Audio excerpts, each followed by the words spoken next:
കേരളത്തിലെ സാധാരണക്കാരുടെ പ്രതീക്ഷയായ കർഷകരുടെയും കർഷക തൊഴിലാളിയുടെയും മണ്ണിൽ പണിയെടുക്കുന്നവരുടെയും അധ്വാനിക്കുന്നവരുടെയും പ്രതീക്ഷയായ കേരളത്തിന്റെ പ്രതിപക്ഷ നായകൻ ശ്രീ വി.ഡി. സതീശന്റെ പ്രതിപക്ഷത്തിലെ സാധാരണക്കാരായ ചെറുപ്പക്കാരുടെ തോളിലേറി കേരളത്തിന്റെ വികസനവും സ്വപ്നങ്ങളുമായി ഈ വേദിയിലേക്ക് കടന്നു വരുന്നു.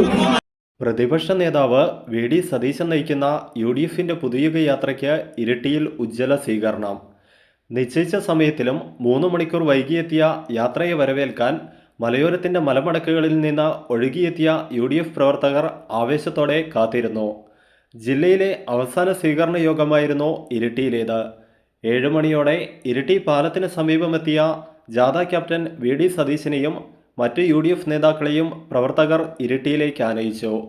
പൊതുസമ്മേളനം മുൻ KPCC പ്രസിഡന്റ് കെ. സുധാകരൻ ഉദ്ഘാടനം ചെയ്തു. സഖാക്കൾ പറയുന്ന യാഥാർത്ഥ്യങ്ങളോട് പോലും നട്ടലോടെ മറുപടി പറയാനുള്ള തൻ്റെ ഇടം പിണറായി വിജയനും കൂട്ടർക്കും നഷ്ടപ്പെട്ടുവെന്നാണ് പയ്യന്നൂരിലെ വി. കുഞ്ഞികൃഷ്ണൻ തെളിയിച്ചിരിക്കുന്നതെന്ന് അദ്ദേഹം പറഞ്ഞു. നിയോജക മണ്ഡലം ചെയർമാൻ PK ജനാർദ്ദനൻ അധ്യക്ഷത വഹിച്ചു.